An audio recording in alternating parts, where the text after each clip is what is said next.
One of the most anticipated 4 hours each and every single day in the city of brotherly love is with your boy Big Sills. Welcome aboard, and thank all of you for making this show one of the most viewed and one of the most controversial shows in all of Philadelphia and all of Eagle Talk. Also NFL, college football. We'll find out what that mess is tonight. Can't wait to see that nightmare. But again, you know why? Because we tell the truth. We are not glazed donuts. We do not kneel to the heels of the Jalenites. We don't do any of that. We just tell the truth. So much so, you got other radio companies now in Philly trying to counter-program Big Sills. They even put Bill Cunnilingus 2-6. How you doing? Who's he? Anyway. Hey, we were glad to get the kid off the ground. He was an intern here. How you doing? Couldn't get a normal gig, so he was an intern. How you doing? That's the power of JAKIB. How you doing? Everyone's trying to put a nail right in our box. It can't happen. Hit that like button. We appreciate y'all. Boy, I'll tell you, man. Sports talk in Philadelphia right now is at its apex. For me, the content out of your city and off of your team is so spectacular. I mean, Xander said it perfectly a couple days ago.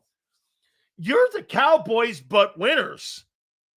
I mean, it's a drama-filled winning football team. You can't get any better than that. I mean, it's absolutely sensational. For me, this is gold. This is gold content. Hit that like button. Super chats go to the top. I appreciate each and every single one of you. Hey, man. Hey, I got to say, I saw the interview yesterday in the press conference with Nick Sirianni. And you know what I couldn't still figure out one thing. You know what that was? Why didn't anybody ask the most important question in the building when it came to Nick Sirianni? Nobody asked the most important question. And you know what that was? Hey, Nick, what about the struggles of Jalen Hurts? Nobody asked that question.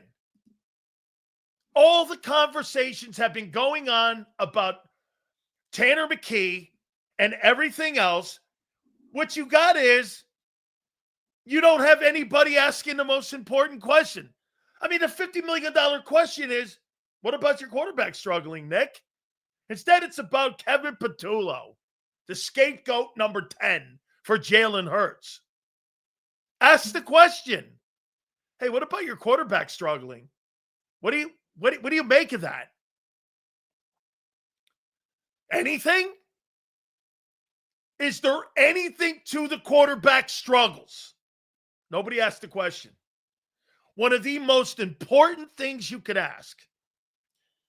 Nobody cared. Okay? Nobody asked it. Hey, Nick, why's your QB struggling? Instead, it's, what about the play caller? What about the play? It's like adding a conversation on about the Philadelphia Phillies batting coach. Hey, why isn't Bryce Harper hitting? Is it the batting coach? What do you mean a batting coach?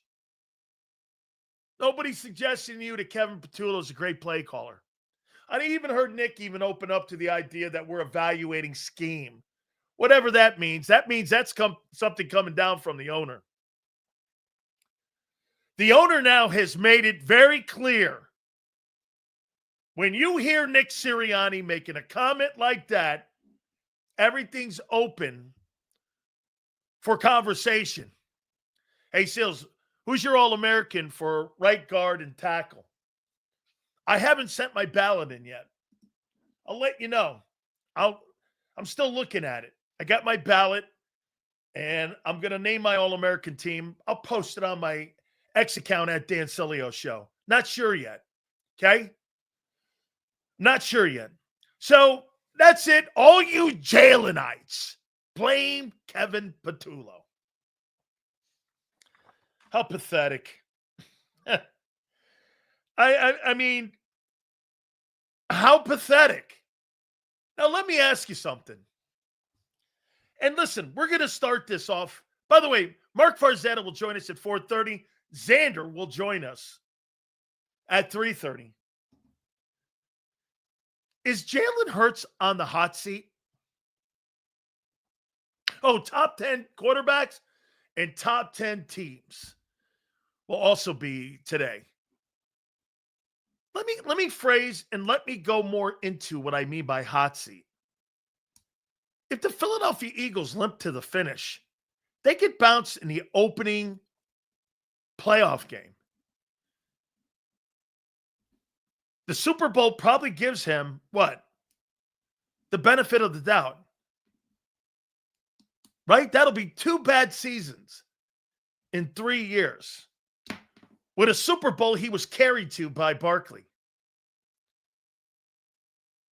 No?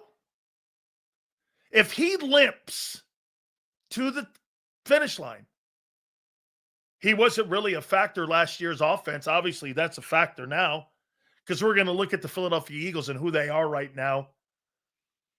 Sitting with 11 games in, we know who they are. You can't hide from it. I think this is irrelevant. I think the Super Bowl MVP is irrelevant because the Super Bowl MVP has not been, it's not been an indicator on how he's played the last 3 years. Last year, what do you have? 2,800 yards, 18 touchdowns. Guy was a caboose a year ago with Barkley. This year, when asked to be more of a passer, the offense has been terrible. I mean, I see the same guy.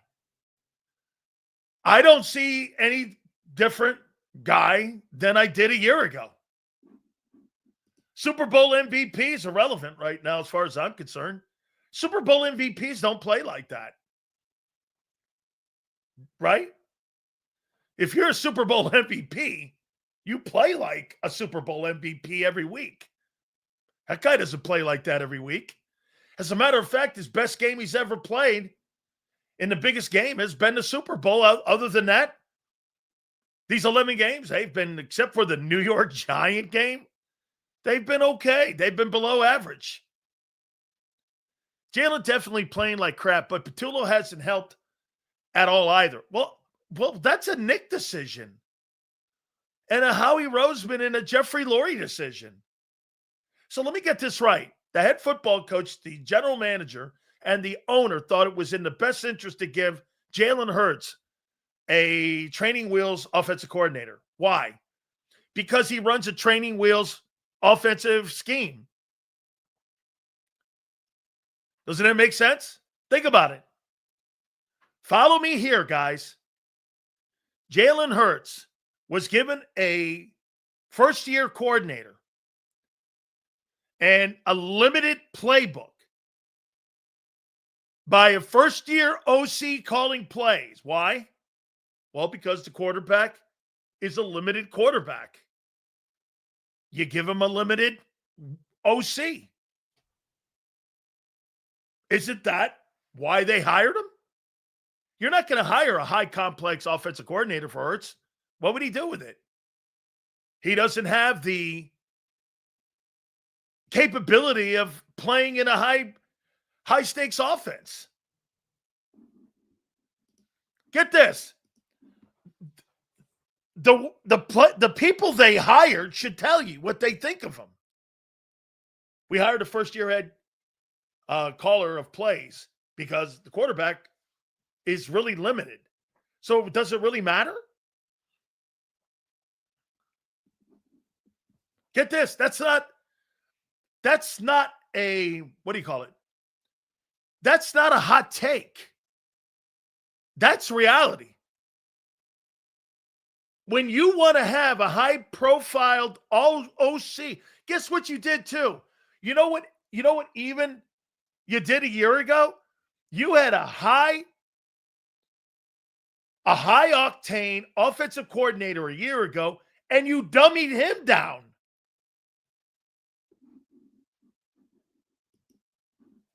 Hurts is a Dollar General Russell Wilson. He's a cheap man's version of Russell Wilson, absolutely. Wilson's a better player. We need him to run, correct. The box is loaded on Saquon. Interior O-line is a mess. And the back end doesn't respect the wide receivers. He needs to run to spread the field. It's December. It's now or never to get this offense going. Anthony, I completely agree with you. Think about that for a second, what I'm saying to you guys. You know, I've been listening for the last 24 hours on what everybody's saying about Jalen, about the offense. Get this. You can't blame the Eagles for hiring Kevin Patulo. You know why? They don't think that much of the quarterback in his knowledge of the game and his IQ of a high-powered offense and a high-level passing game. They don't think that highly of him. I honestly think they hired him because if he succeeded, they would get more than 1 year with him. No, I think he'd be a head coaching candidate. New OC doesn't fix 14 penalties. Okay? So you're blaming the penalties on who? The offensive coordinator? You got the same personnel playing. Landon Dickerson? The center? You added Steen? Mulata's there? Okay, Fred. Stepping in. Got the same wide receivers. Got the same running back. And you got the same quarterback. You tell me. 2 players have been added to the offense. 2. And they can't figure it out. Kind of weird to me. Get this. You see what M. Reyes said? 14 penalties can't be fixed by the OC. Well, how come Vic is doing the best he can on the defensive side with 5 new players? Think about that. Because Vic's a better coach. Hey, I think Tyler Steen has been okay. John and everyone else in Philly thinks he's great. I don't. I think he's been okay. I don't think he's anybody special. Like, do I think he's better than Isaac Seumalo? No. Do I even think he was more of a dominant player than Cam Jurgens when Cam played? No. He's clearly not in Becton's league. I mean, he's been the lesser of every guy that you've had there the last 5 years. Can't RPO. If you can't block, can't run the ball. Pass is the only option left. Where's that getting us? One and done, my opinion. Sills, let's say we decide to move on from Hurts. Would signing Baker, if Tampa doesn't pay him, or are you going into the draft with top 3? Hey, stop thinking that. You're tied to Hurts until Hurts says he doesn't want to play anymore. Stop with that conversation. Let's put Tanner in. Put Tanner in for what? Jalen Hurts will be on your football team as long as he sows seeds to be on his football team. As long as he feels like he wants to be an Eagle, you can't do anything about it. He's got a no trade clause. You're fucking stuck with that guy. Tanner McKee here, do this. You're stuck with that dude. You guys are wanting to play Tanner? So you think an organization is going to play a 6th-round draft choice and keep Jalen Hurts for the next 4 years on their roster making $51 million? In what world are you from? What world are you in? Still, serious question. How would you fix the offense? What would be the first thing you'd address, the players or the play caller? Players. Your center and your 2 guards suck right now. Plain and simple. They're having horrible years. You know why I know that? Because the last 3 years you've had Miles Sanders, DeAndre Swift, and Saquon Barkley. All of them went to the Pro Bowl. It didn't really matter who was running the ball for you. Saquon was just the best of the group. It's the offensive line that's lost a step. Barkley is making business decisions. He's looking for the easy lane. I get it. You don't want to be hit anymore, okay? And he plays like it. And for the record, I'll go back one more time and say this. I don't think Saquon Barkley put the work in this year. I think he's out of hitting shape. He wasn't ready to go another 400 hits or for another 400 carries. He just wasn't.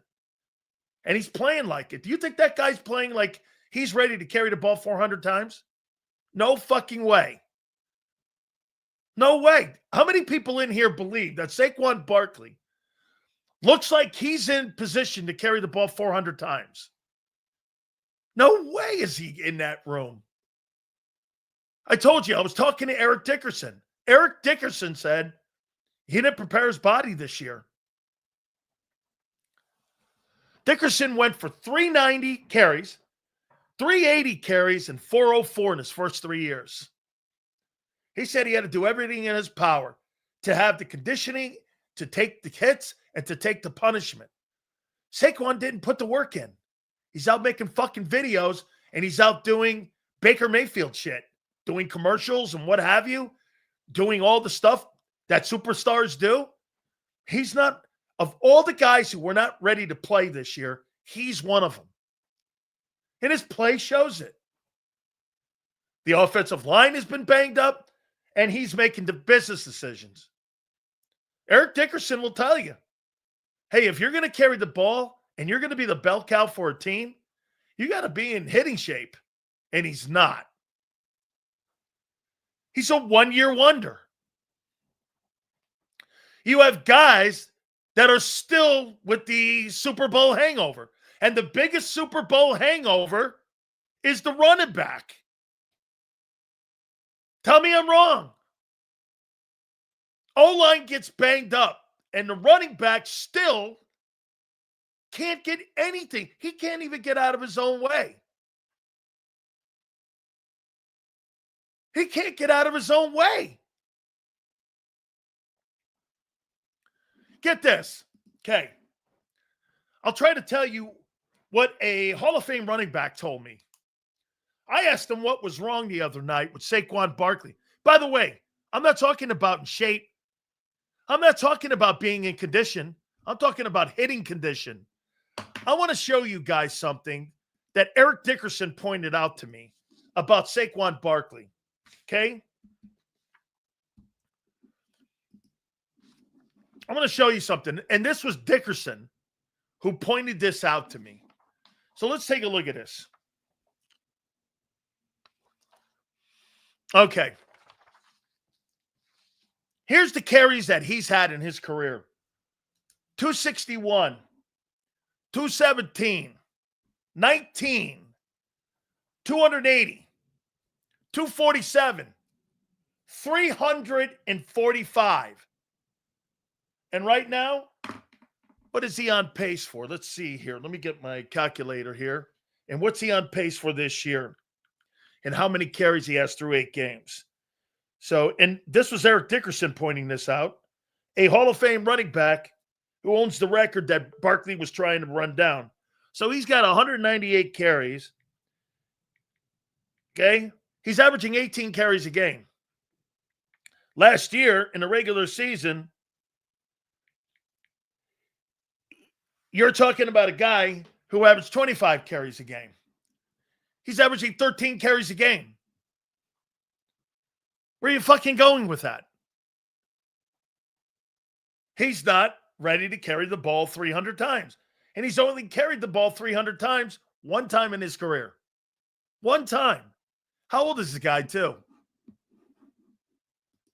Barkley's now 28 years old. And he's only carried the ball 300 times once in his career. Once in his career. Okay? Once.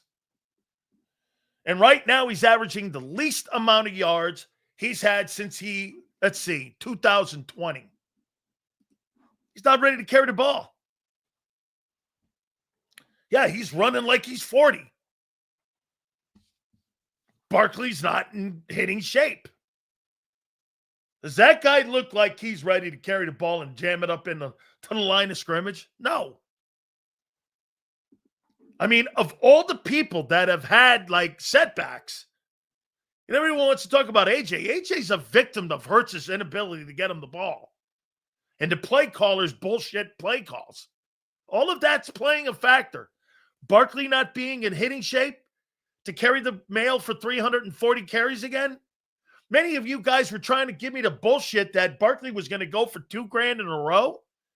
I kept pointing out to you, this guy's never carried the ball 300 times in his entire career back to back, let alone the fact he's only carried it 300 times once in his career. And he's 28 years old. What are you talking about? You were making stuff up again. Because they put the Eagle colors on, you thought they were putting the Superman cape on. You overvalued a one-year wonder. That's what you did. I don't know if it's Barkley getting lazy or not understanding. Remember what he said? Hey, I took it easy this offseason. That's not what Eric Dickerson said. Take it easy. If you're going to be asked to carry the mail, you got to train harder than you did the year before. That's the problem with your run game. Your running back wasn't ready to play this year. The effects of 2024 affected the O-line and the running back's approach. Get this. There's no other fucking way around it. You have no other excuses. 24 beat him up. Barkley wasn't ready to play. What else? What's the other excuse? Even Kellen Moore went, turn, carry, go. Wasn't that hard? If Barkley's defense, he wasn't getting hit till 4 or 5 yards deep last season.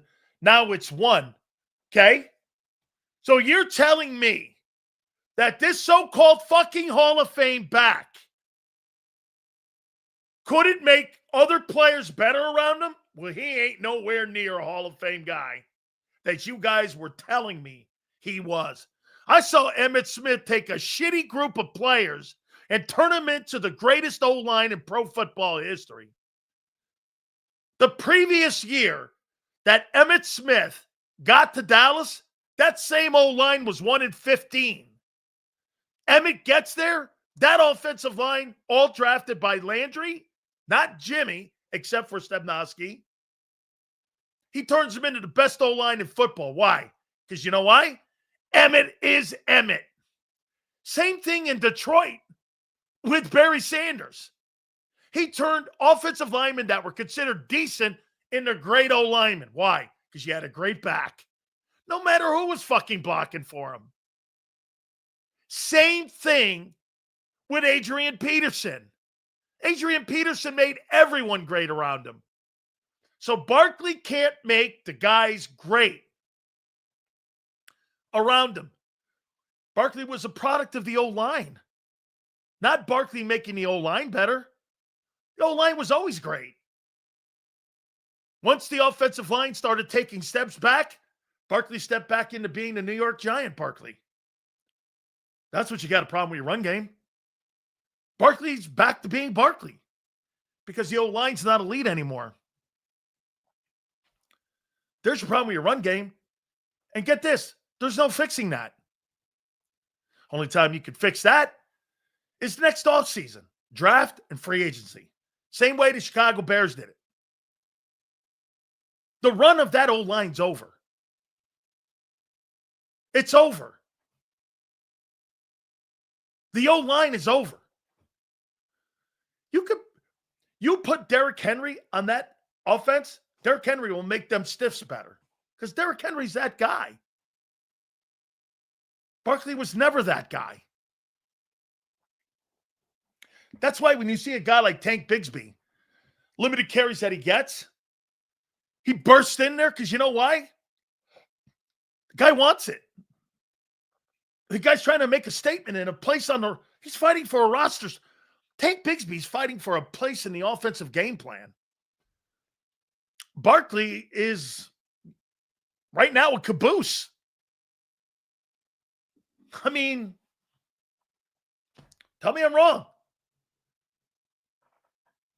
Okay? Derrick Henry ain't shit. He's now 5th all-time in touchdowns, and he's the first ballot Hall of Famer. Your guy's going to the chicken coop when his career's done. Or he'll be like one of them horses or greyhounds. He's finished. Once he's done, he's in a pit. He's finished. Some career Hall of Fame guy. This guy won't break 10 grand. He won't break 10,000 yards in his career. Barkley cares more about commercials than football. I don't give a shit. Who got a ring? That doesn't mean that you're a better player, you fucking dumbass. You think because you got a ring, you're a better ball player? That's like saying Trent Dilfer's better than Dan Marino because he's got a ring. What a fucking dumb comment. 3,000 men have won rings. Do you know how many men are in the Hall of Fame, dummy? 340.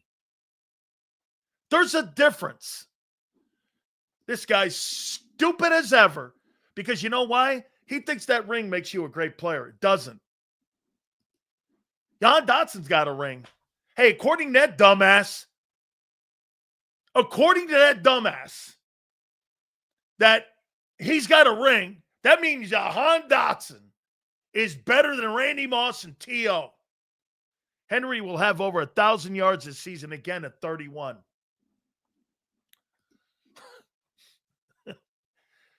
And he's the only guy with like 1,500 yards, 3 straight years or some fucking wild shit.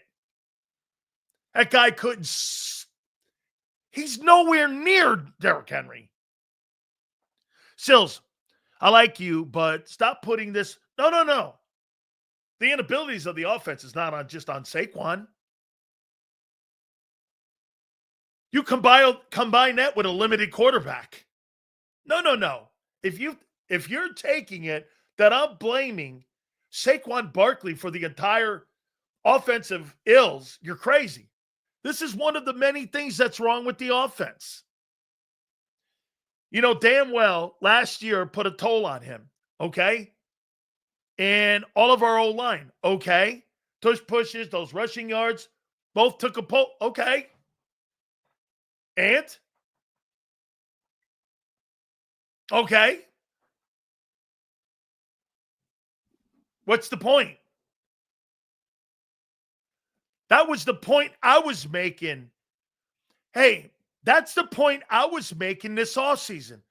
Some of you stunads in here were trying to tell me Barkley's going for 2,000 yards again. I'm like, you're fucking nuts.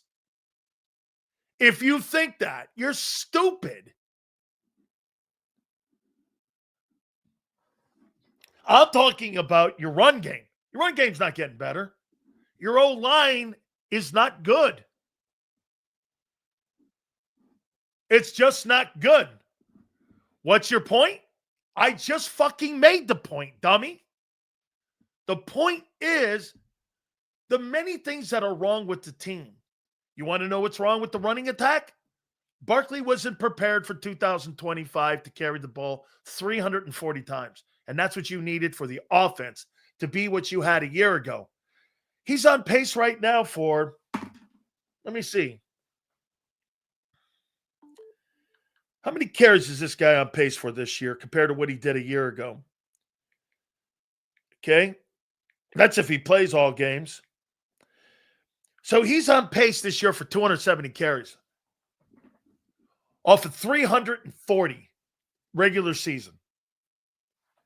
That's if he continues to play. I say he ends up around 250. I think he has 100 less carries than a year ago. And 3 yards less per carry. What's that a product of? Him and the O-line. Him not being ready to hit and elevate the O-line. The O-line, Barkley didn't elevate the O-line. He was just a better player on a spectacular offensive line a year ago. The Super Bowl window for the offensive line for the Philadelphia Eagles is over. Your biggest rebuild next year is your O-line. Dickerson, the injuries have caught him. The center stinks. And the right guard is okay. Since 2021, Tyler Stein's the worst right guard you've had. The center had 2 great years. 1 good year. Happens. Back injury, numerous other injuries he's had, and Landon Dickerson just can't get out of the way right now. All those injuries have caught him. Okay?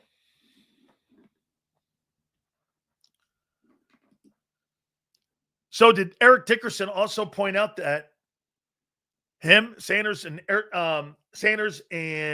Adrian Peterson are probably only 3 players to rush for 1,200 plus yards after a 2K season?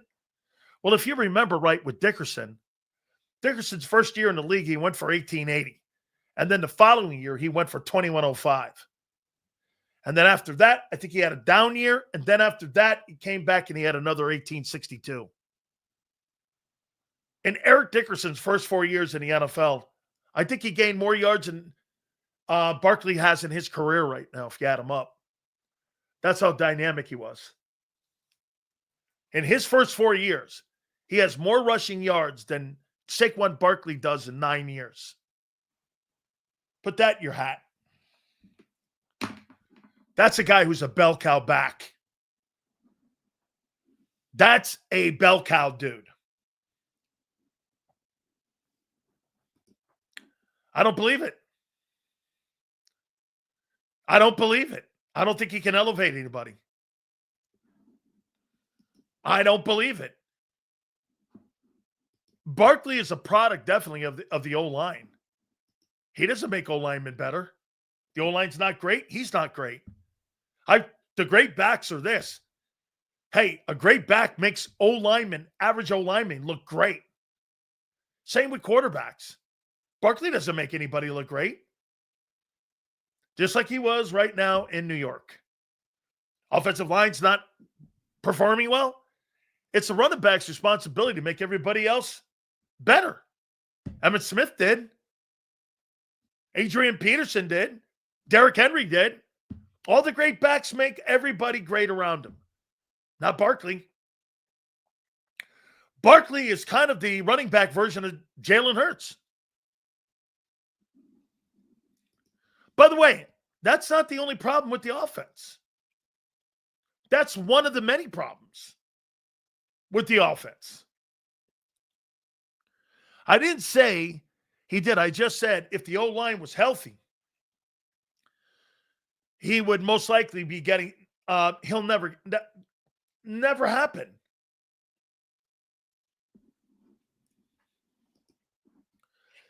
Okay, you want to hear this guy? Emmitt didn't look good in. Emmitt Smith didn't look good in Arizona. Let's take a look at that. Emmitt Smith didn't look good in Arizona. Okay. So, Emmitt Smith didn't look good in Arizona. How old was Emmitt? 35. Okay. Probably not. Smith didn't look good at 35. He didn't look good at 35 in Arizona. And he still, get this, at 35. Had 937 yards rushing and 9 touchdowns on 267 carries. Emmitt didn't look good in Arizona. All right. A 35-year-old back went for 927 in 15 ball games. All right. I guess so. He averaged the same amount of yards at 35 that Barkley's averaging right now in Arizona. Barkley's at 61 yards. He's at 62 yards at 35 in Arizona. I don't know about you, but I don't remember that team being a good team that he was on in Arizona. But he still did what Barkley's doing at 30-5. Give me a break. Sileo is the Grinch that stole Jalenites at Christmas. Shit, I've been telling you the same bullshit for 5 years about that guy. He's a caboose. Always will be. So is he out of your mind on Barkley? Eagle hater once again. Running backs make the O-line look good. Yeah, you're nuts. You play too much football. Get this. I'll give you guys. What year did Emmitt get to the? Let's see here. Emmitt got to the Cowboys in 1990. So 1989. Let's take a look at that 1989 offensive line. Let's see here. 1989 Dallas Cowboy offensive line. Let's take a look at that. 1989 1-15 Dallas Cowboys. Dallas Cowboys. Let's see who their O-line was. I'm sure they added players. I'm sure that I'm almost positive that the Cowboys were they've surely added players. So let's take a look at the O-line. Dallas Cowboys O-line.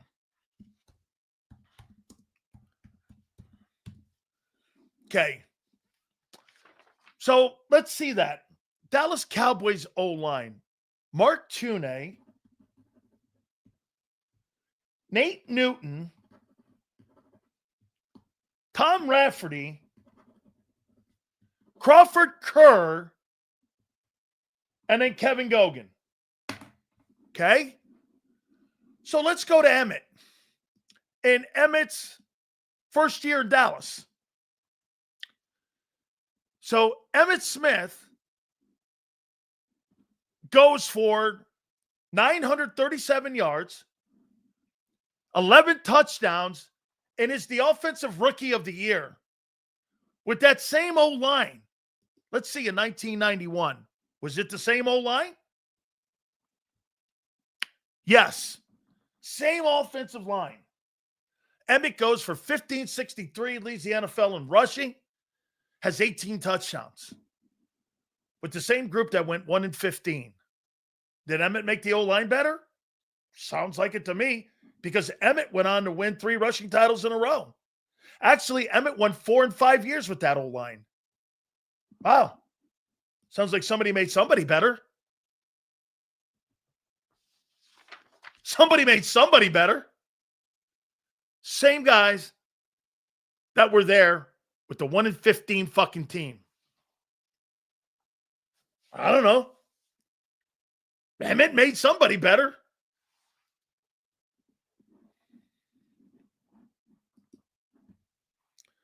Hey, brother, you're exactly right. Even Michael Irvin said Emmitt made O-line better. He made the line look great. None of those guys made any of the Hall of Fames except for Allen in 94. That's right. There wasn't one offensive player make the Hall of Fame outside of Larry Allen.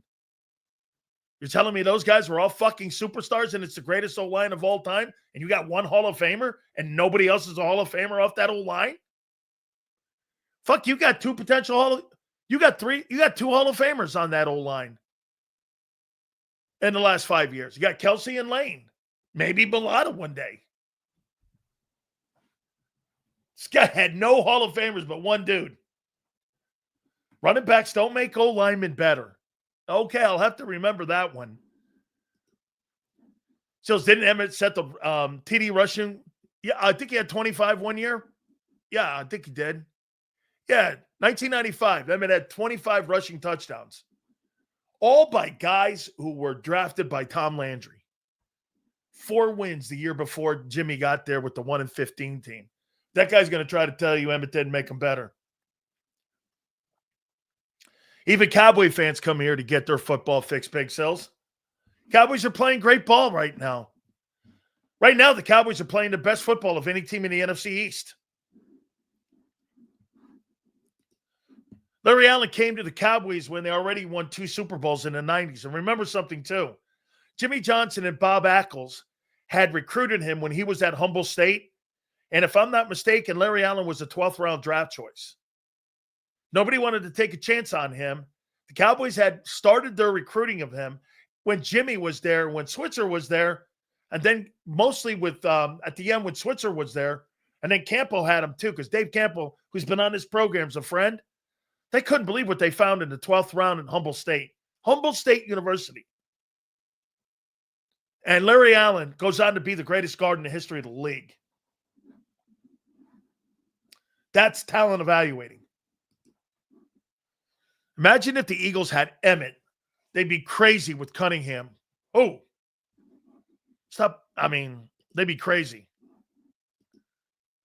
Let's see. What was that with Stebnovsky? I like Mark a lot. Why did Stebnovsky not get voted into the Hall of Fame? I think he is. I think Stebnovsky's a Hall of Fame player. He is. Seals, this organization did not do what was needed to retool the Super Bowl hangover. And that passing gives the no margin of error. This was supposed to be a throwaway season for Howie. Well, it's starting to look like that. But get this. To Howie's credit, Howie knew that, Howie knew that 25 was going to be a year because he had to do the money on the books. The Trump jinx? Yeah, that's why Hurts sucks. Hey, Trump jinx, I agree. That's why Jalen's playing poor. Should have went to the White House. Absolutely. You are dead right. He should have went to the White House. He fucked his team not going. Had a Met Gala. Hanging out with all the weirdos in Hollywood. Let me go. Yeah. Here we go. Here we go. That's going to be the new battle cry. Here we go. Here we go. Was it the Eagle O-line being compared to the Cowboy O-line? One of the best of all time. I think last year's offensive line was one of the greatest of all time. Okay? Absolutely. Hey, get this. Where's that guy? Where'd he go? Where'd that dick rider go? He went up too fast. Excuse me. Anyway, hit the like button. Jalenites rise. They need you. They need you. Eagles by the numbers now. Oh, yeah, this is Sue's favorite. This is Sue's favorite segment. Who are the Philadelphia Eagles? Let's see where these guys are. Let's see where these stiffs are. Here we go. This is some football team. This is some football team. That's a lot of real estate counts. That's a ton of real estate. Hey, listen, you're right, Arthur. I can't believe the amount of real estate criminal counts that Trump has against him. It's incredible. Thought he was like a guy in real estate. I don't know. Anyway, so I digress. Here we go. Here we go. Your Philadelphia Eagles after 11 games. Here's who they are. Ready? Okay. So do you want to start with defense or offense first? Defense or offense? Where do you want to go?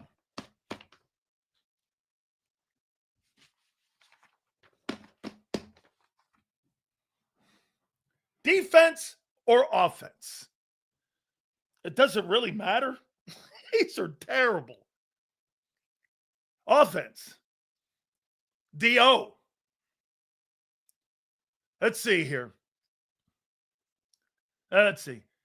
Doesn't matter. Both suck. Bring it. Let's do the offense. All right. Here's the offense. Total offense. The Philadelphia Eagles are 25th.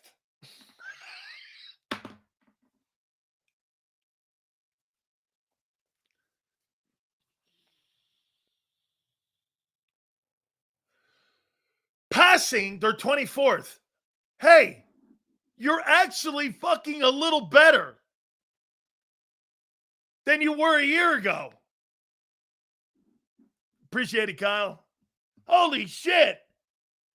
We have an increase, 4 spots.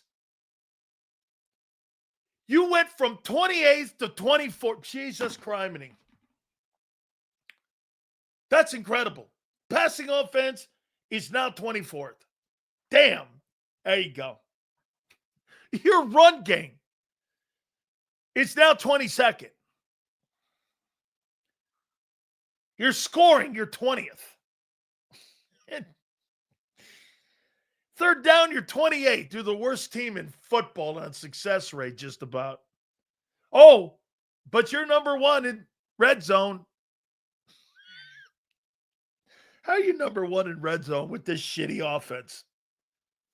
My God. $200 million for that? Hell, hey, explain that to me. Well, we're hurt. Play caller. Okay, well, isn't it the GM and head coach? Hey, Glazed Donuts. Isn't that the head coach and the GM? Stills we're 8-4. That's the only thing that's redeeming about that offense. Is that you are. And you ain't 8-4 because of your offense. That's for gosh dang sure. It's the play calling. Here's a Jalenite. It's the play caller. It's why the quarterback blows. Okay. Jalenite. Right there, baby. That's the guy right there throwing eggs. How you doing? Okay? Okay. Get this. Look at this guy make this fucking shitty offense. Oh, Jalen's playing well. The unit sucks. But Jalen's playing well. Nobody in their right mind would think that guy's playing well. Only a glazed donut, knee wagging, knee dragging Jalenite. That's who this guy is. He's a knee dragging. You know what facts are? Your offense is one of the worst in pro football. Facts. Facts. One of the worst. By the way, everyone knows it now. And get this, it's no longer a debate if the quarterback is limited. It's no longer a debate. It's not. Let's look at your defense. And I say this, and I'm going to put an asterisk around this. I think the reason why your defensive numbers have started to fall is because your bullshit offense is systematically destroying the defense in front of our eyes. They're getting killed in front of you. And there's nothing you can do about it. They're being euthanized right in front of you because your offense can't stay on the field. They're 28th and third downs. You're totally Chip Kellying them. You're wearing them out. I mean, the defense is just about on a respirator. Do I think that your defense is going to get better? No. Your defense is going to fall apart more and more. Every week, it's going the other way. The defense is getting annihilated because the offense is not good. There's no chance. And you're not deep enough. Your defensive numbers are declining. And they're going the other way because your offense can't get out of its own way. Your offense is tearing that team apart as a unit. They're 25th in defense now. What did we say they would be? Between 15 and 20? They're 25th. They're 19th in pass defense. They're 25th in run defense. They're getting smoked.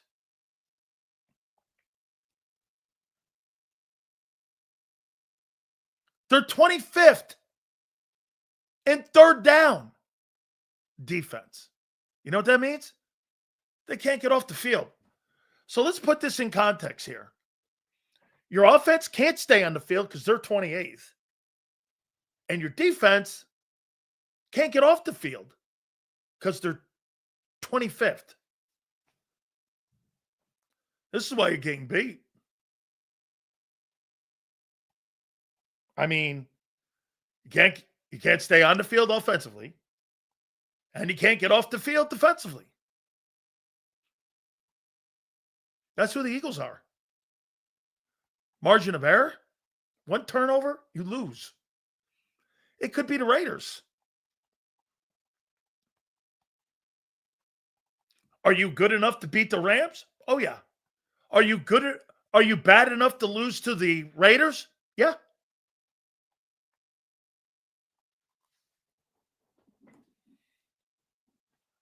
I mean, yeah. Get this.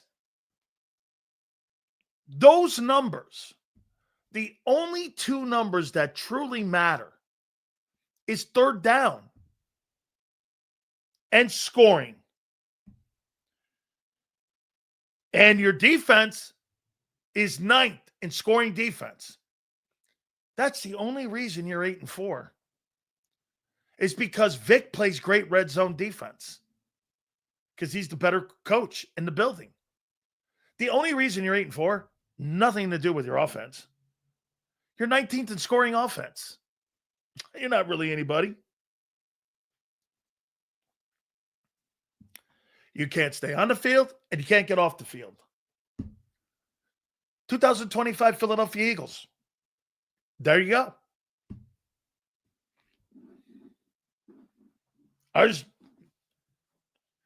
Those aren't opinions. That's how you play the game.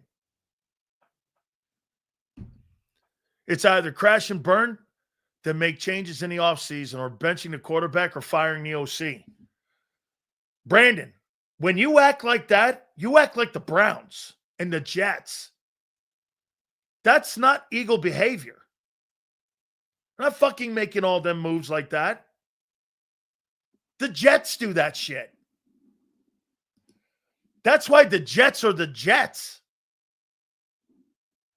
You called Hurts a caboose. What's that?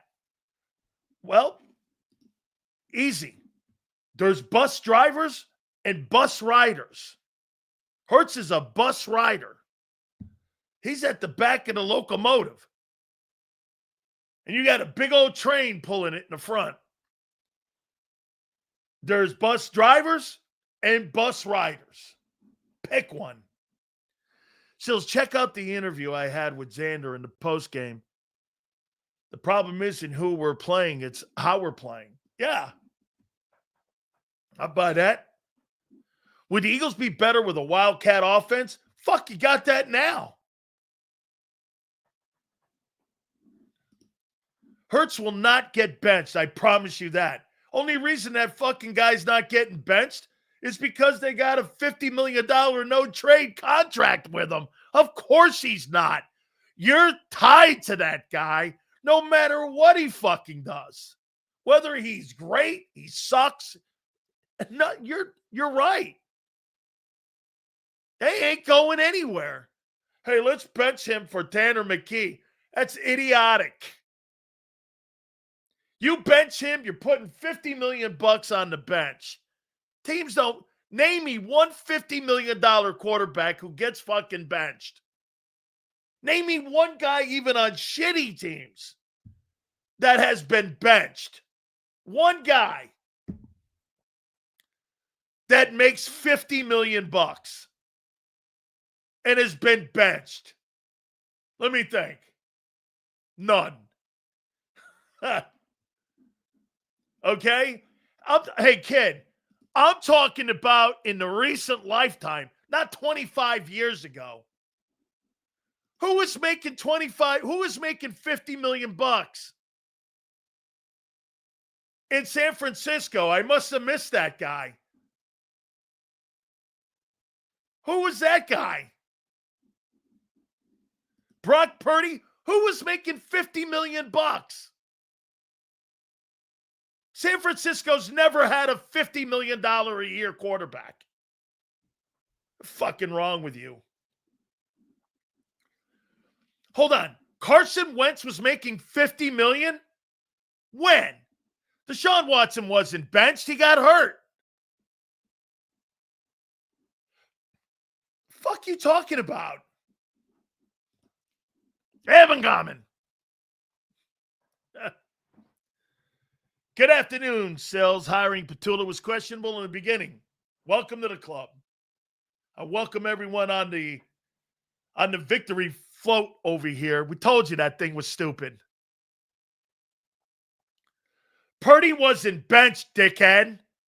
Purdy was hurt. He wasn't benched. He missed 8 games with injury. Benched. Wasn't fucking benched. Sills compared me to Reyes last week for misreading text. Dang, that stung. Hey, I'm sorry, man. I take that back because there's no way that you are a knee-dragging dude like that guy. Howie Roseman. By the way, we made these custom knee pads for him, and he can walk around his house on his knee. M. Reyes, I found out, is 4'1" because he walks his life around on his knees with his Howie Roseman knee pads. And he's just walking around going, I know he's good. Yeah, M. Reyes is actually 4'1". Sills, he's 4'1"? Yeah, because he rolls around on his knees. Nick's a little taller, I heard, because he rolls around on his Howie Roseman knees. Hey. Howie just brings everything to the table. I mean, I've never seen more talent in my entire life. Oh, my God, I've never seen more talent. I mean, we got to thank Howie. Howie does everything great. He puts all the great players in the room. It was incredible. I was like, fuck, guy. At least wipe your lips. I mean, at least put some, hey, put some chapstick on at least. I mean, Jesus criminy. At least put some chapstick on. Hey, the next time Nick does a press conference, someone should throw him some chapstick. Hey, Nick, you're going to need this because the Howie glazing, your lips get a little stuck, and I can't understand some of the words you say, especially when you say no changes at OC. Okay. I mean, here, can you see him, Reyes? Couldn't it be great at the NovaCare Center watching him? Go, Nick, go! Go, Chadwick, go! He's walking around, sliding around on his knees, looking up at everybody like he's like 5 years old. He's 4'1" on knee pads. Nick, Sirianni, Howie, Roseman. He's just walking around. I love you guys. Fucking crazy. I don't know how he keeps his neck like that. He needs a neck brace. I give him a horseshoe, one of them old school horseshoes. You know, remember them horseshoes you wear back with your shoulder pads? M. Reyes needs one of those, man. I couldn't keep my head back like that. He's like a little infant bird. How you doing? Oh, my God. He's like a little infant bird. So, Chuck, I apologize to you, man. How you doing there, kid? It's all good. All right. Hey, so when you make who your Eagles are? Let's see here, man. Let's see. I got to do it again. You're 25th in total offense, and you're 25th. Okay. Hey, you're right on top of that game. Jesus criminy.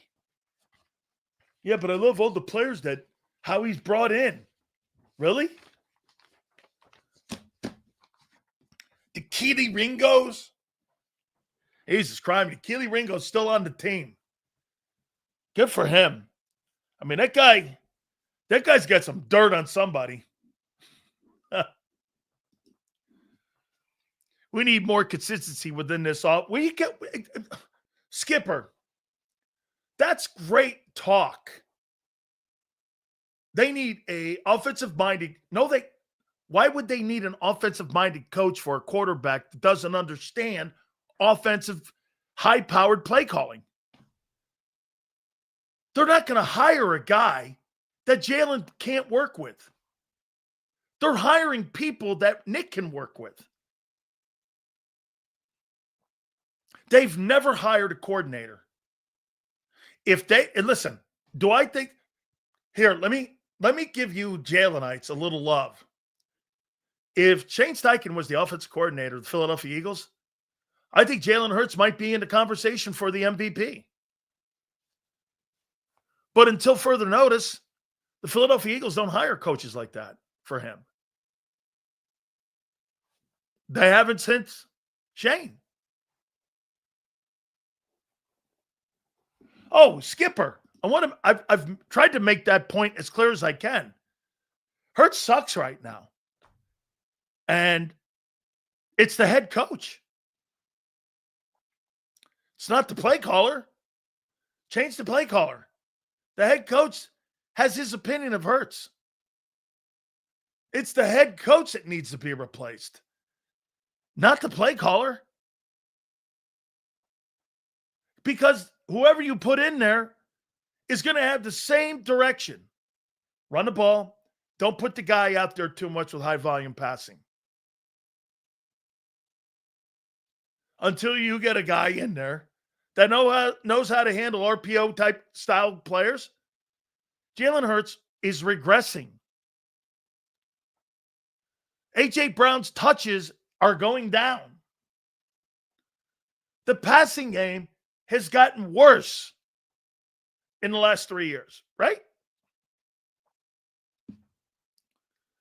And you know what the Eagles have done? Nothing about it. Oh, yeah, you know what they have done about it? They hired Saquon Barkley.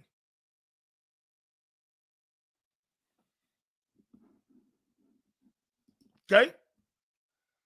Hurts is pathetic in this offense. Yeah, he's terrible.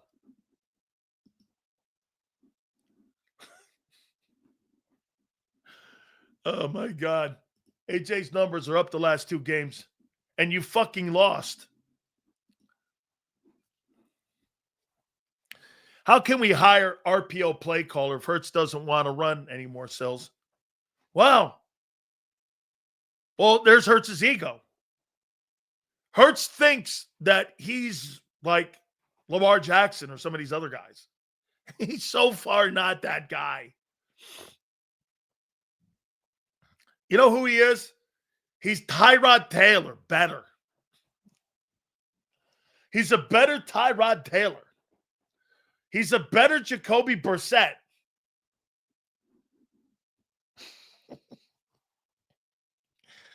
Oh, man. Oh. This is too easy. Oh, my God. Let me check something out here. Oh, yeah. Everybody's mad at me over on X because all the Jalenites are like, baby, we won. He won. The bad guy of Philly. You're bad. Can't believe it. Last $50 million bench was Jalen Hurts by Nick Saban.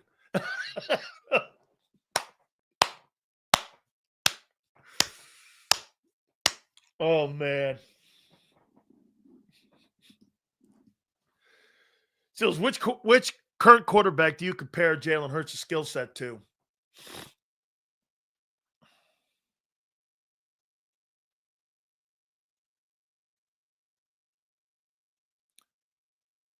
Kyler Murray.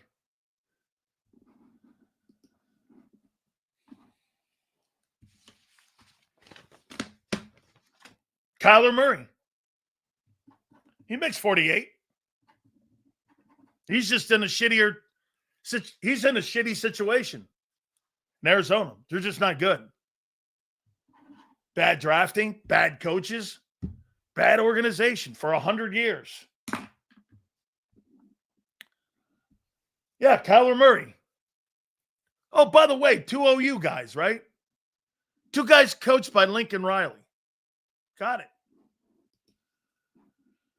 Sills, let's be honest about Shane. When Howie hired Nick was supposed to call plays, which is true. Shane took over at midseason. Okay? Howie didn't know what he had. Okay? Yes. All true. All true. Agreed. Let's take a look at one thing about Shane Steichen that I hadn't looked at, and I'm going to do this on the fly here. Shane Steichen.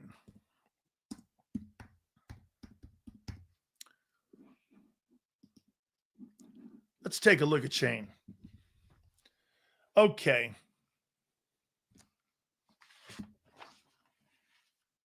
So, Shane Steichen was a defensive assistant in San Diego. I didn't know he was there when I was there. He was a defensive assistant in San Diego in 2011 and 12. He was a quality control coach in 14 and 15. I was also there for that. He was the QB coach in 16 and 19. He was the interim offensive coordinator in 19.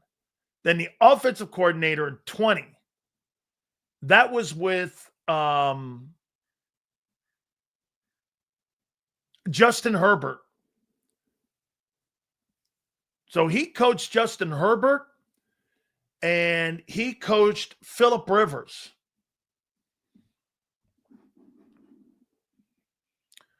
When he was with the Browns, he was with Rob Chudzinski. And Jason Campbell was a quarterback there, and he was an RPO quarterback. He was also the guy that brought in Keenan Allen.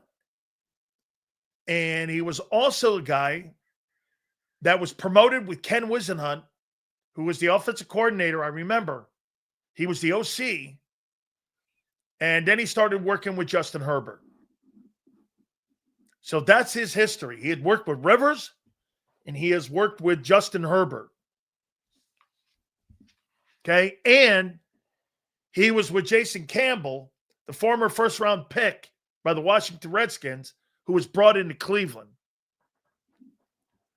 Okay? I still say we need your friend Frank Reich as the offensive consultant. I told you, let's find out what happens Friday. There's a transition going on right now with Stanford, and where are we now? Tuesday? They just played that game this last Friday.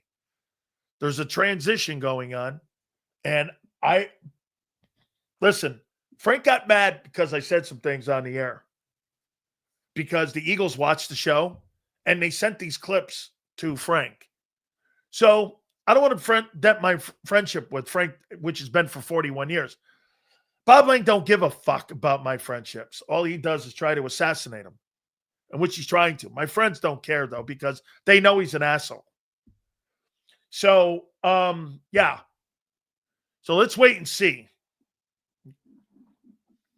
So I'm not ruining my relationship with somebody that I've been friends since I was 19 years old because of an asshole in Philly.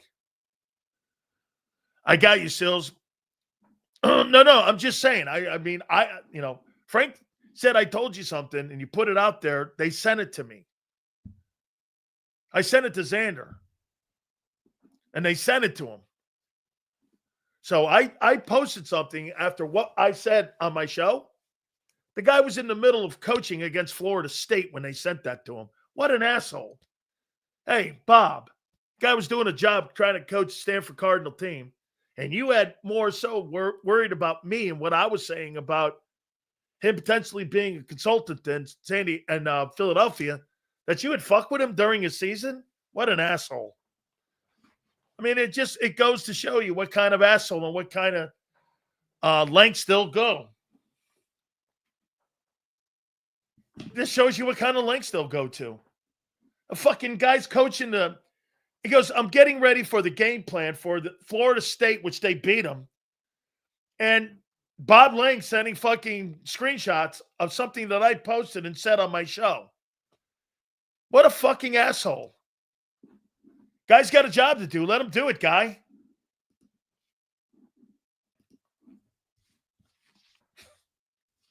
That guy's really bad. He's a bad guy. I mean, this guy doesn't care who he fucks over and what he puts out there. He's so horrible. That's the worst person in Philadelphia right now is the PR director for the Eagles. He was that way with his bullshit with the 49ers too. I mean, he's got a track record of it. I want to see Tanner before they... Bro, stop with the Tanner shit. They're not benching a $50 million no-trade quarterback. Stop with that.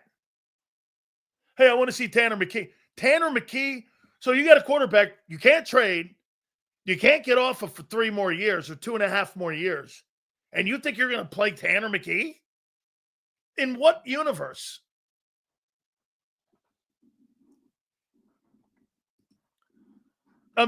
Let's put Tanner in.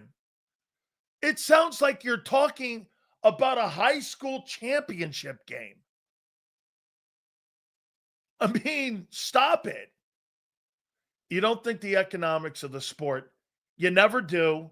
And when you don't put the economics of the sport in your conversations, you sound dumb. Let's bench Hurts. Bench Hurts. Bench Hurts when you've built the team for him. Stop it. See this thing here? This guy, Goran, Tanner. Can holler it until you can get on the highest mountain and scream that. Won't matter. It just won't matter. He's got a no trade clause. You couldn't get rid of him if you wanted to. You know what you would have to do? You would have to go to Nicolin, his agent, and buy that no trade off him. Okay, you want to trade me? Guarantee the remainder of my contract. Eagles are going to go no fucking way. Well, then guess what? Deal with it. I'm moving off of him. He's got you by the yin-yang. Hey, Hurts getting that contract, which is kind of okay because I see the other stiffs getting them. Love and all these other guys. Why'd you give him the no trade? Who'd you think he was? Patrick Mahomes? Bro, AJ's gone. It's done. He's probably already agreed with Lori if he stops the social media stuff. He'll get a choice of where he goes after this season. He's going to New England. You know what they should just do? See, they can't cut him because shitty teams will pick him up. Or maybe not because it's $32 million. I don't know. If you cut him, would teams pick up 32? I'll tell you what, I wouldn't let Kansas City get a hold of A.J. Brown. You want to put Kansas City back on the map? Put A.J. Brown and Dallas Goedert in Kansas City. Dallas Goedert to replace your boy there, Travis Kelce. I'll tell you what, Kansas City be back on top again. A.J. Brown with Stephon Diggs and Drake. You see Drake May last night? I'll tell you what, if you closed your eyes, hey, look at Drake May and then look at Hurts and the difference in skill set. Hey, fuck. Even an idiot like M. Reyes would look at that and go like this. Yeah, in his second year, that guy's a great looking player. But here would be Reyes with his knee pads, looking up as always, because he's on his knees. Well, he's not better than my boy because my boy's got a ring.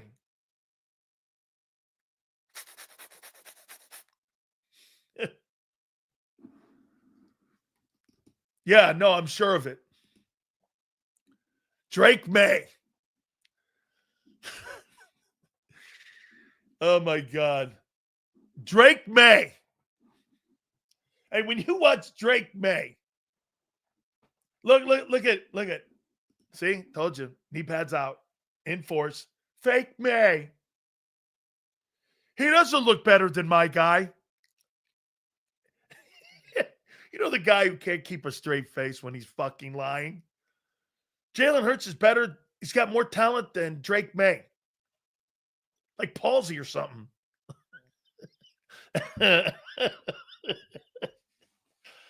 Oh, man. Hey, no, it's more like this. What's that, Tourette's? Hey, Drake May. He's fake May. Hurts is better. Fuck you. Wait. Hey, hang on. Fake May. Jalen's better. Fuck you. I mean,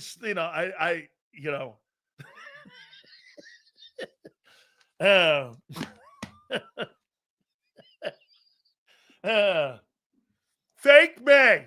Yeah, every time. I tell you something when I do this, I close my eyes and I open them. I don't know why I see a skill set like Brady. Oh, wait. Josh McDaniels is the play caller. Hey, didn't you guys have a shot of hiring Josh McDaniels as a play caller? How come you didn't hire him? Look what Josh McDaniels is doing with Drake May.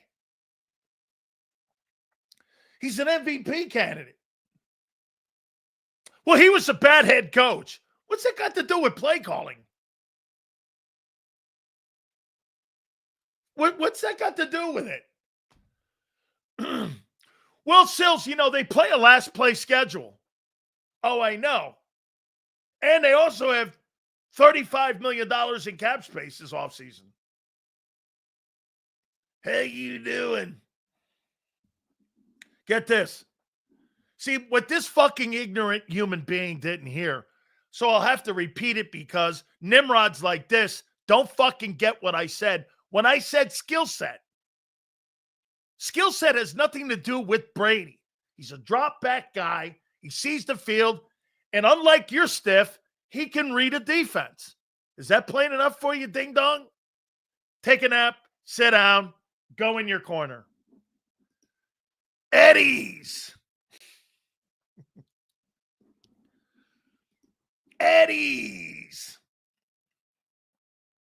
Seals, I don't understand why Hurts wouldn't hire guys. Seals, I don't understand why Hurts wouldn't hire guys like Rivers, Foles, or Gruden for $1 million for the season to teach him to read and to improve his football IQ. He needed to invest in himself. Sounds right. Hey, dude, he barely knows how to set protections. You want to know why he sacked a lot? He holds the ball too long? He can't read defenses. 4 years in a row, I've been telling you that. He can't read defenses. Who was available when they hired KP? Let's see. The guy who parks cars at NovaCare. The guy who works the 6 to 10 shift at Wawa. The guy who takes and puts up and down the guardrails on the Benjamin Franklin. Let's see. The one guy there on the Jersey Turnpike that's near that Lombardi rest stop that works there in the Carl Jr.'s was also available.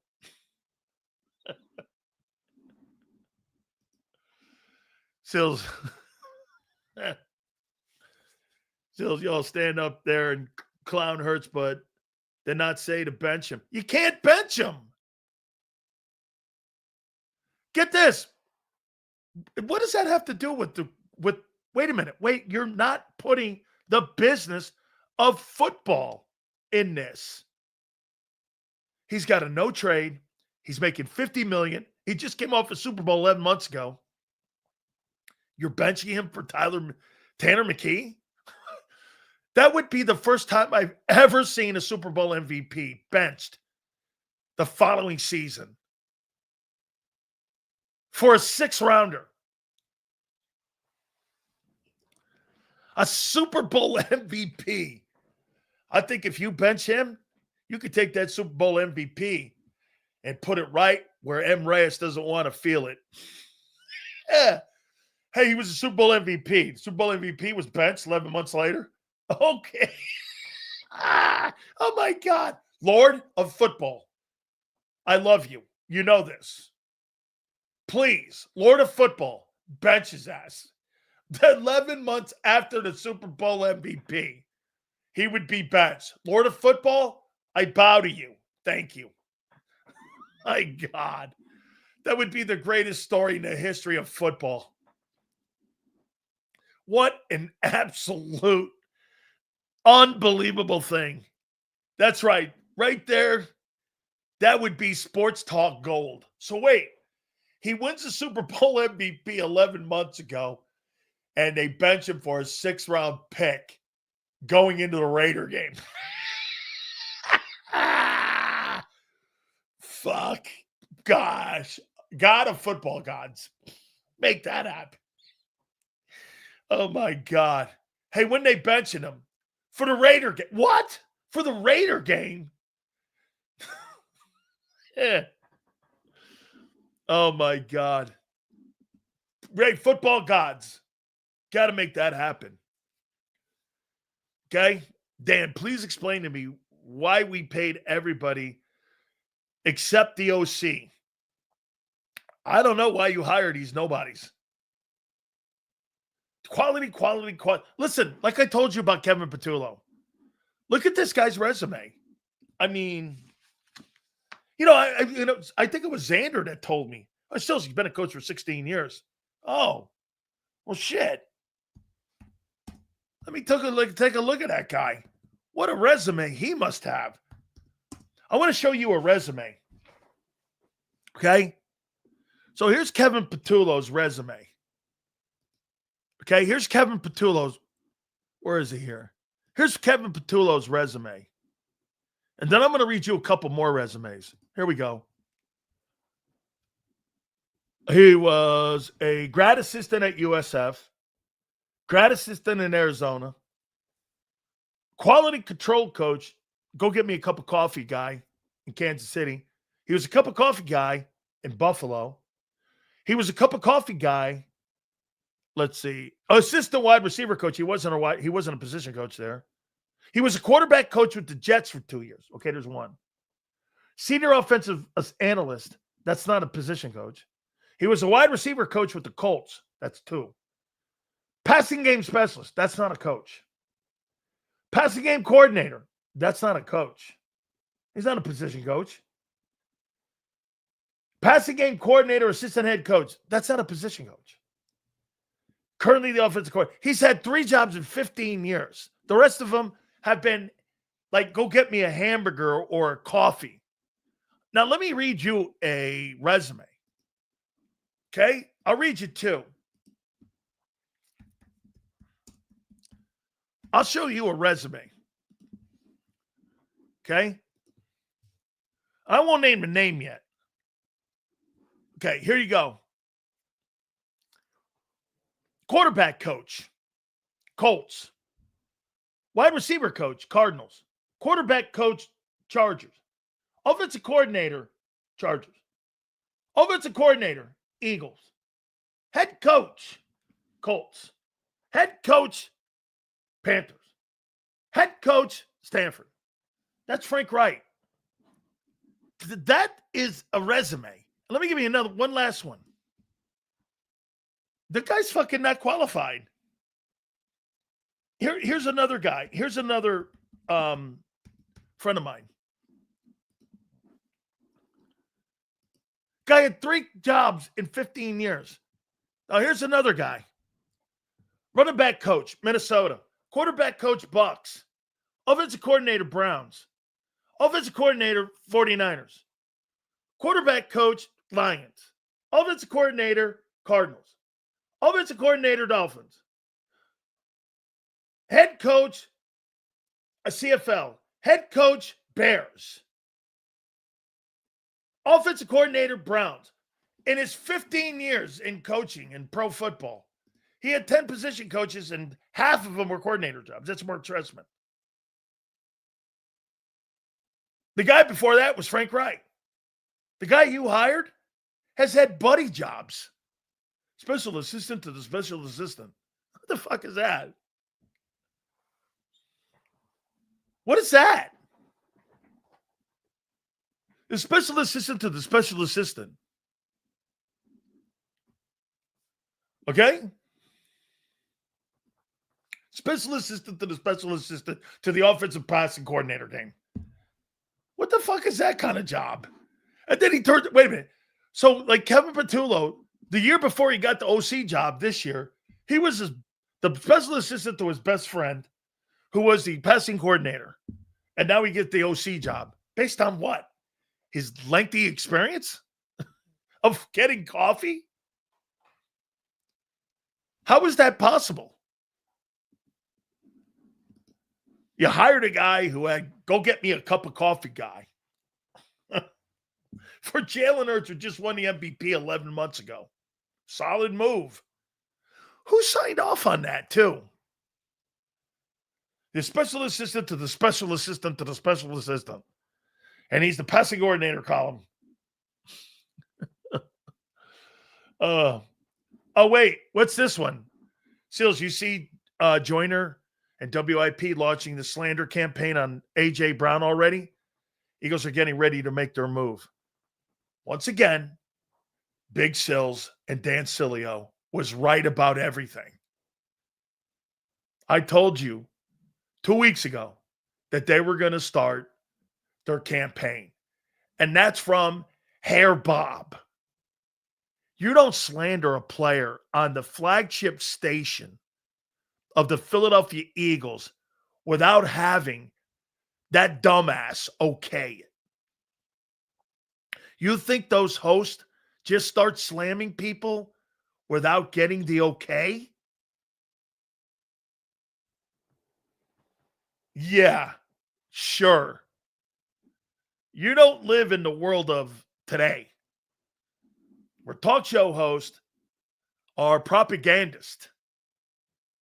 Says, I could not agree more about the KP. Yeah, KP is a special assistant to the special assistant. Hey, go get me a shake over at Wawa. By the way, I'll take 2 Krellers too. How you doing?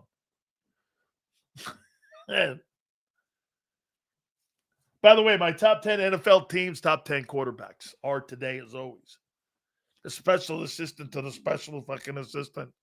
That Kevin Patulo resume, you know what it reads like? It reads like a do-boy list. Hey, do me a favor. Hey, go get me a box of double dogs. Hey, do me a favor.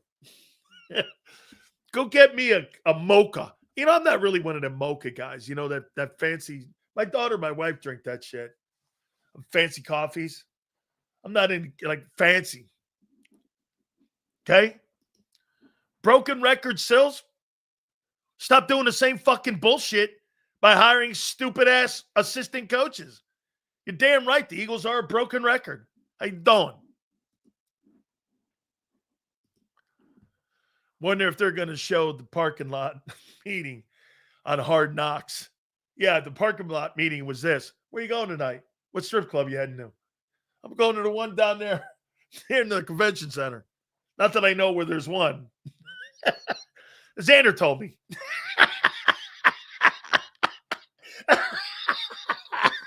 Oh, man. Facts, underdog. We can only hope AJ's still here when the Hurts era is over. Hurts era is over? Do you understand this guy's got the key to the city? No trade. I have the key to the city. I'm not going nowhere.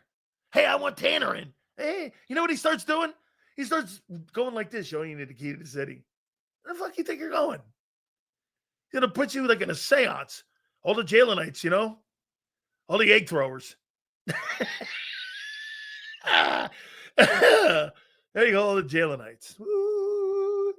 I can see all the Jalenites in here. They're hypnotized. during this fucking funk seance. They sit around all night smoking peyote with Abe. Sorry, Abe. I know you're the hookah specialist in here. All right. This is too freaking good. By the way, Farzetta will join us at 4:30. We appreciate him. He will be there, but without further ado. You see Xander's new technique he has with John McMullen? Fucking fabulous. It's wonderful. It's a young man's technique I hadn't seen before, used only by experienced people like Big Sills. He sets him up with this. Hey, John, I know you don't really appreciate this, and I know you don't go down this lane. However, it has to be addressed. I'm like, whoa, this guy's fucking really rolling in there. He gets it now. That's how you, man. Look at how he's doing it, man. John's making him better too, man. John does a great job, and we appreciate him. By the way, John asked one of the most important questions at the presser yesterday. All right. Without further ado, we bring you one of the hottest, young, talented kids, men in Philadelphia. He is, without a doubt, my friend, co-host of the morning show, Birds 365, Big Z. Xander Kraus joins us now. What's up, Big Sills? How you doing, brother? How am I doing? Are you kidding me? The football gods have shined down on me by allowing me to cover the Eagles. How you doing? Dude, I'm sitting here right now listening to your show, and I'm trying to get my list together, quarterback and NFL. I know we'll do them later in the segment. Brutal. I mean, I can't do – I'm struggling with everybody. Like after 5 quarterbacks, do you really have a list? I mean, I got one. I don't love it, but I got one. I know. I got you. It's a weird league right now, Big Sills. It's a weird league right now. I got it right now. All right.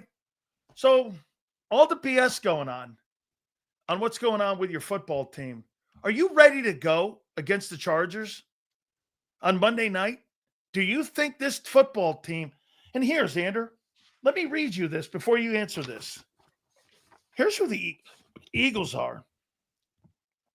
They're 24th in total offense. They're 23rd in passing.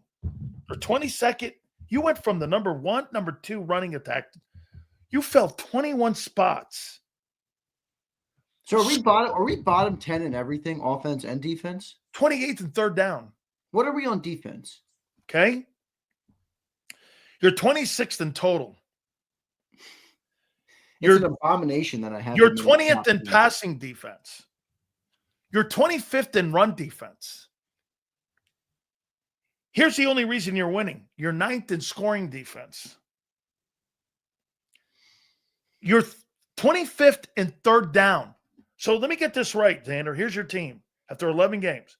You can't stay on the field. You're 28th. And you can't get off the field. You're 25th. I don't know how I had them. I don't know how I have them in my top 10. I got to drop them out of my top 10, I think. Only reason that they're 8-4 is because Vic keeps them out of the end zone. What do you make of this team right now? Yeah, it's a weird team, bro. It's a weird team in a weird season and a weird NFL right now. In fact, the biggest thing going for this team right now is how wide open this NFL is. I mean, I don't see anybody dominant. I mean, your 2 number 1 seeds right now are led by, sophomore quarterbacks who I do like them. I'm not trying to discredit the Bears or the Patriots, but, we don't know what these guys are made of when it comes to playoff football and January football. I mean, it's a weird league right now. It's so wide open. It really feels like, to me, it feels like there's going to be an unexpected Super Bowl winner or the Eagles are going to repeat. I don't know which one it's going to be, but it's a weird league right now. The team is odd. The offense, I think, at this point, you kind of have to take it for what they are and just, hope that the players can execute better. I mean, they are coming off a year where they did what they did, and you're in week 14 now. You're not gonna change a whole lot. So, offense is brutal. I was hoping the defense would get better, and they were showing signs, but I think it's become really hard for them to get better because of how inept the offense has been. I mean, you do have young pieces there. You do have young, building blocks there that you're trying to kind of get to contribute. Even a guy like Jalen Phillips, who's new to the team, you're not making it any easier on them by the offense being so bad. So I don't know fully what to make of the team right now, and I feel like most people feel the same way. By the way, Steelers just released Slay. Wow. I'm not sure he could. Well, I don't know. No, I don't know. Please. He was one of the worst corners in the league this year. Yeah, we don't need him right now. You needed Gardner Johnson more. Yeah. Oh, you could say that again. Okay. Do you agree that in the offseason, the offensive line almost entirely outside of your tackles and maybe even starting to think about your right tackle has to be completely revamped? Well, is there any hope left that guys like Landon and Cam will, get healthy? Maybe not this year, but next year, I can't turn. Dude, you're not turning the page on those contracts. Are you crazy? Okay. So you're going back with them dudes? I don't think it's not about me wanting to. I think it's about there's no choice. I mean, you're not getting off contracts like that easily, especially when you have other moves to make and, other things to do. I don't see that happening at all. And then, by the way, you think it's hard to replace a receiver like AJ or a quarterback like Jalen? You better look around the league how hard it is to replace offensive linemen. All right. It's not easy. There's teams who try and build offensive lines for the better part of a decade and can't do it. Giants. The Giants, you're right. How many decades there? 2 decades. Even with Eli, they didn't have a great offensive line. No. So, that's brutal. I don't think so. But I do think you got to start putting more, getting more bodies in there, better bodies. So you have to pay guys on the defensive side of the football. And by the way, I'm going to have a conversation about you with that. And you got to retool the offensive side of the team. So how's that Super Bowl window looking? Well, I think because of the way the league is set up right now, I'm not going to say it's ruled out, but they better turn it around here. I mean, if they lose this week, if they lose third straight game, and it looks like it has the last couple of weeks where it just hasn't looked good, I think most people will, okay, we're out of this thing. But if you move to 9-4, you're probably still in play for the first team. I'm not saying they're going to get it. I think there will remain some optimism that this team can get to the playoffs, rely on the experience they have in those big games and those big moments, and go and get yourself 3 wins, 4 wins. I mean, it's not like you got to win 16 in the playoffs. You need 4 games. Can the defense, can the offense, can the running game, can anybody contribute in those 4, by any means necessary? I think the optimism will remain. But if they lose this week, fold 8-5, especially if the Cowboys win Thursday night, I think you're going to really start seeing some narratives come out about this team, and they might start even reading their own headlines about the fall off. So I think this is a big game on Monday, man. They need this win. How do you think Nick Sirianni's handling this crisis like he did? Like he had a crisis in 23. How do you think he's handling this crisis? Well, it depends what part of it, you're talking about. I think you look at Nick and you're like, most people would expect him to want to do something, but he has this philosophy of when you don't turn it over, they win. And the last 2 games, they've had multiple turnovers and they've lost both games. So again, like I said, after the Cowboy game, that I don't think Nick views it as a big problem. I think he feels similar about the Bears game where we were right in it. Jalen had 2 turnovers there in the second half of the game where, remember the Eagles had the ball in plus territory down by 1. At the very least, that game should have been 12-10 if they settled for a field goal, but it became 17-9 because Jalen fumbled the football on the tush push. So I think Nick is thinking you wipe those out, you clean up the penalties, you do think you handle the things that you can handle better, execute a little bit better, and we're winning some of these games. So I don't think he's done an awful job, but I don't think he does a good job at as a whole. So it's hard for me to give him a bunch of credit, So am I right? And I don't want to put words in your mouth. You just said to me that they look at it as they had 2 turnovers and they're not going to change. So basically what you're telling me, this is more player driven that the mistakes are being made and not coaching. This is on the players, not the coaching. Is that what you're saying? Well, I think to a large extent, yeah. Okay. Do you not agree with that? Oh, wait, no. What I'm saying is, so the opinion of you is you think that it's a player issue and not a coaching issue. Well, I don't think the coaches are left out of the equation. Like John, delegitimizes them too much for me. But I don't think My point is that Sirianni had this philosophy on the way to the Super Bowl. Nobody cared about Sirianni's philosophy going to the Super Bowl last year because we were running the football.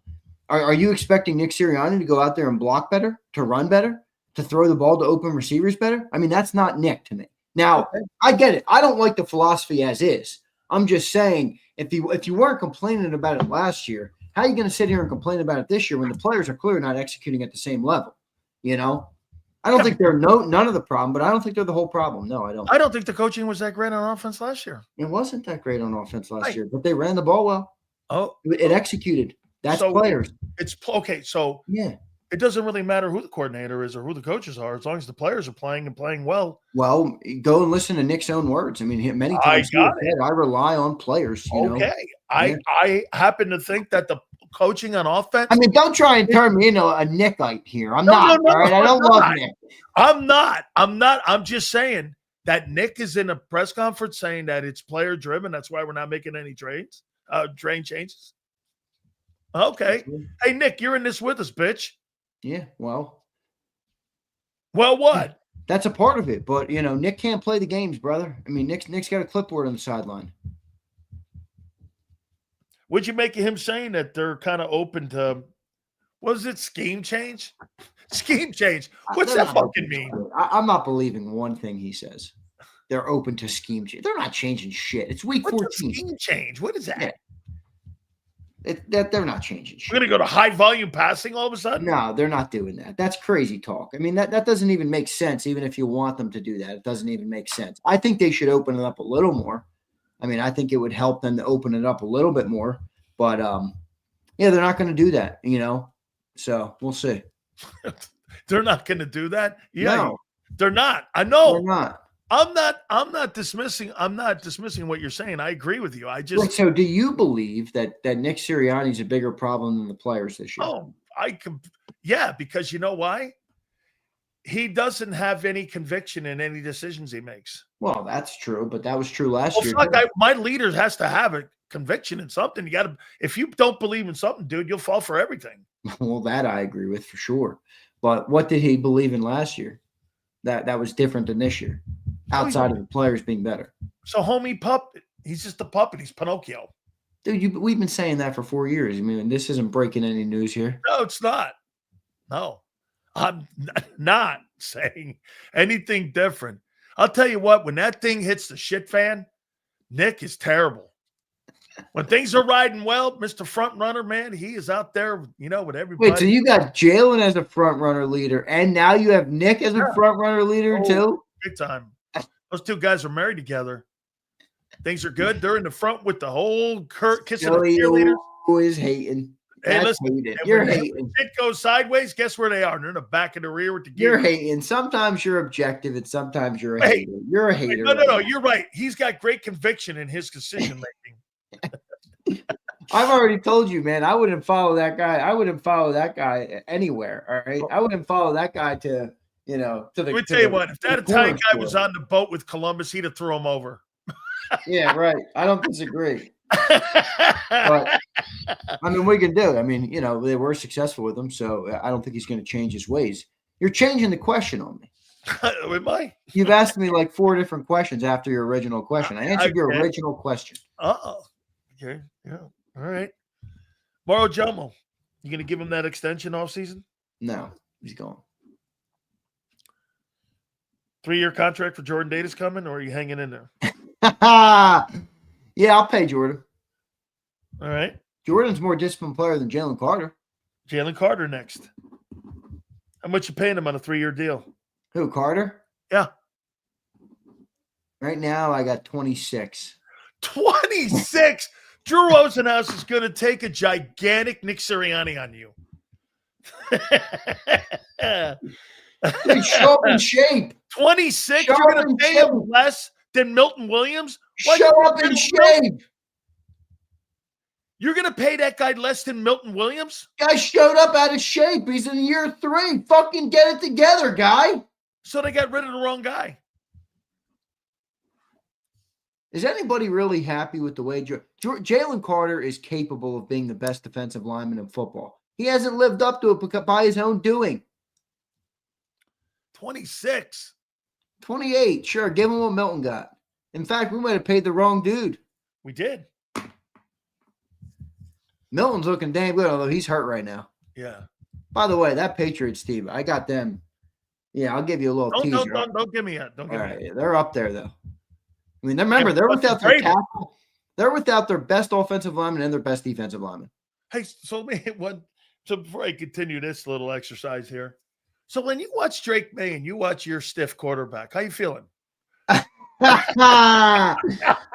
at this asshole, dude. He's only in his second year. Drake May's a good player, man.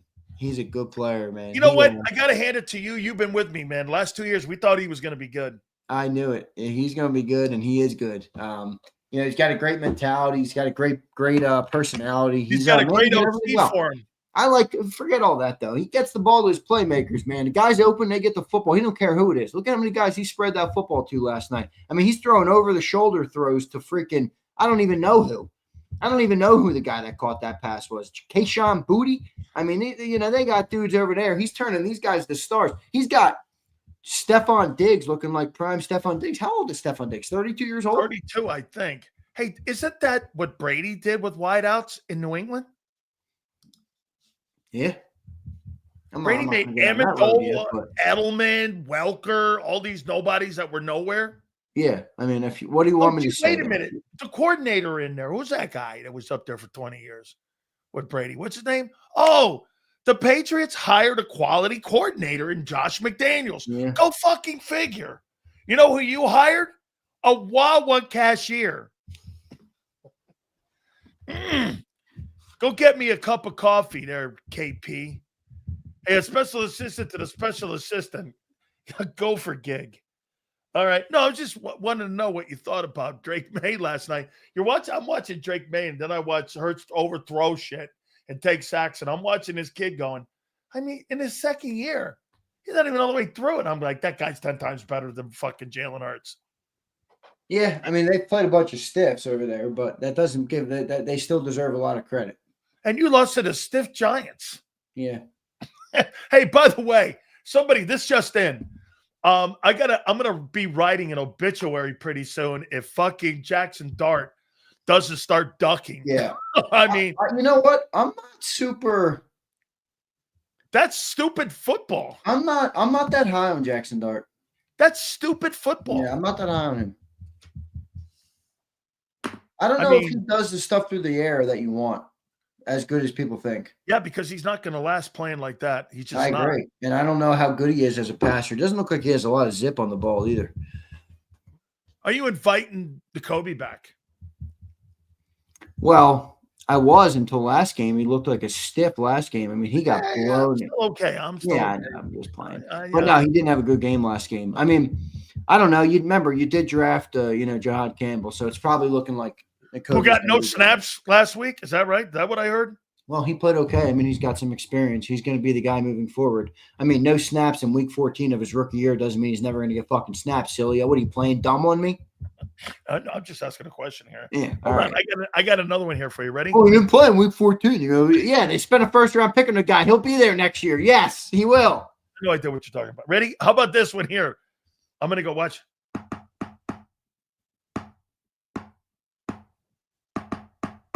You know what that is?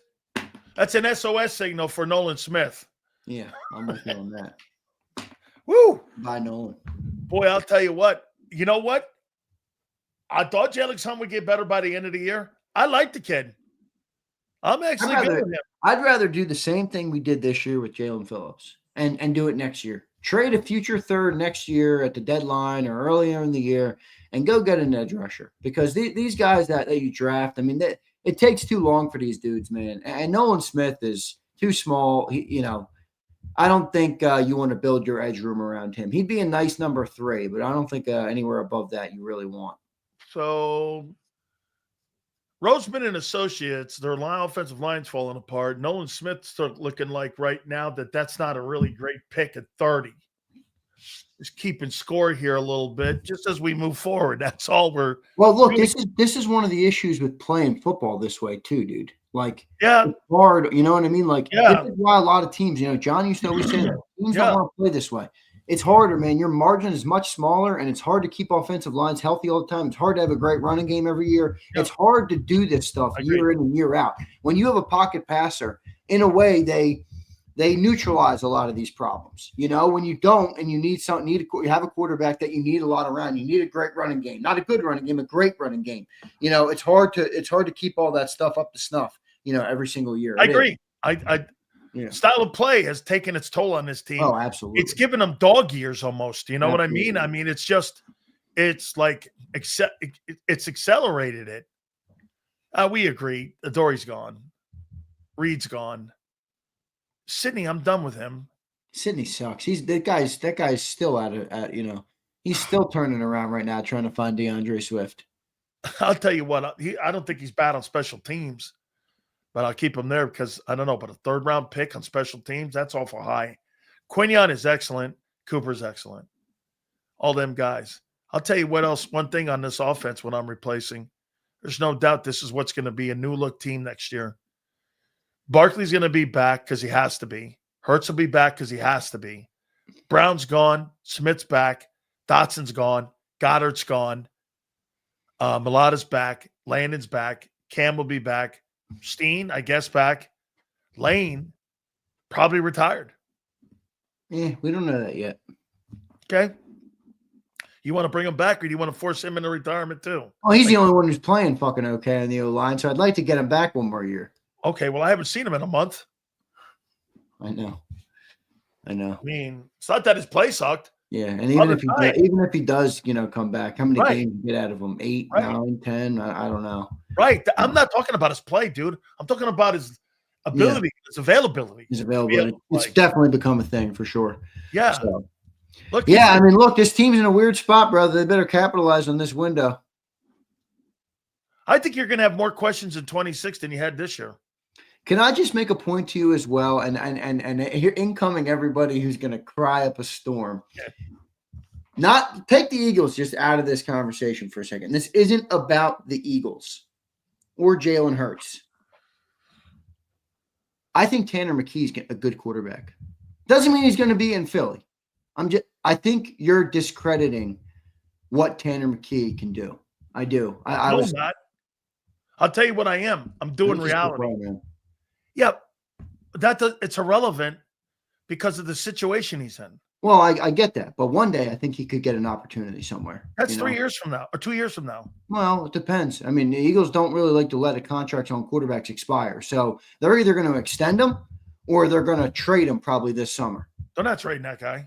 Well, he's got 1 year left on his deal next year. They're not going to trade him. So if it's not, from what I understand, the Saints offered a third round to Mickey Loomis. I was looking up stuff today. I was talking to Rolf. Did you hear what I just said on X? Did you hear what I said? Back and looking, huh? Did you hear what I said? No, Mickey Loomis offered a third rounder for him at the beginning of the year because Kellen wanted to bring him, and he turned it down. They didn't trade him for that. They're holding him for something. That's right. Mickey Loomis, Kellen Moore wanted to trade him, and it's a quarterback coach down there too in New Orleans. Yeah. They wanted Tanner. They offered. They want to draft his son Nussmeier, who was at LSU this year, who became a stick. He stinks. By the way, LSU is going to win a title with Lane Kiffin. Mark my words, 100% guaranteed. Take it to the bank. 100% guaranteed. He's won so many titles before, and he's been in so many. Never been in the program. Oh, stop it! What has he won? Where has he been? He got fired from USC, Tennessee, Ole Miss. I mean, where's he been? Those are pretty good programs. That's fair. Tennessee was good. How long was he in Tennessee, though? Half a year? 1 year? Remember what he did at Tennessee to take the USC job? Yes, I remember. It was recruiting day, and get this, it was National Signing Day. He was telling kids, hey, fuck it, don't go to Tennessee. I'm going to USC. And he went to USC, and everybody in Tennessee went, what? All I'm saying is he's going to win a title there. If I'm wrong, I'll say it. So who was a better prospect heading into LSU?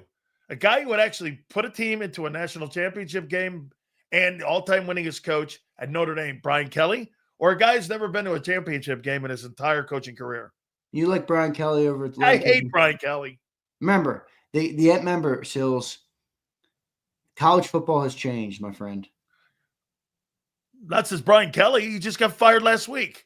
But it has since Lane Kiffin was with Tennessee and USC. It has.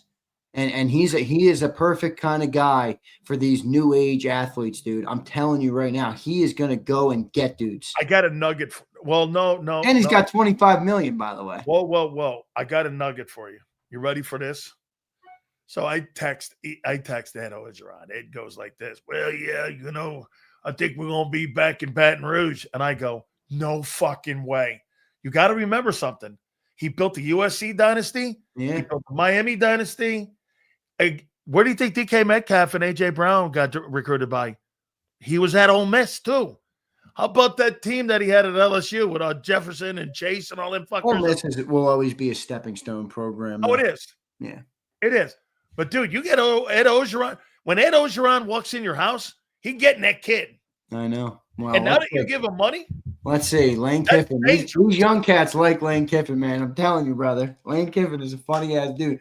By the way, all these people sharing up these screenshots. I'm like, what are you guys sharing up? A 50-year-old dude still got game. He's still bagging all these college honeys. What, am I supposed to think that makes him look bad? I mean, I don't really give a shit. So Ed just got married, so I would say this about Ed did? Yeah, he just got married. He'll be done in a couple of years. Hey, no, wait. So, wait. So here, I thought this was very SEC, and I said this morning. I go, I don't know if this is any more SEC.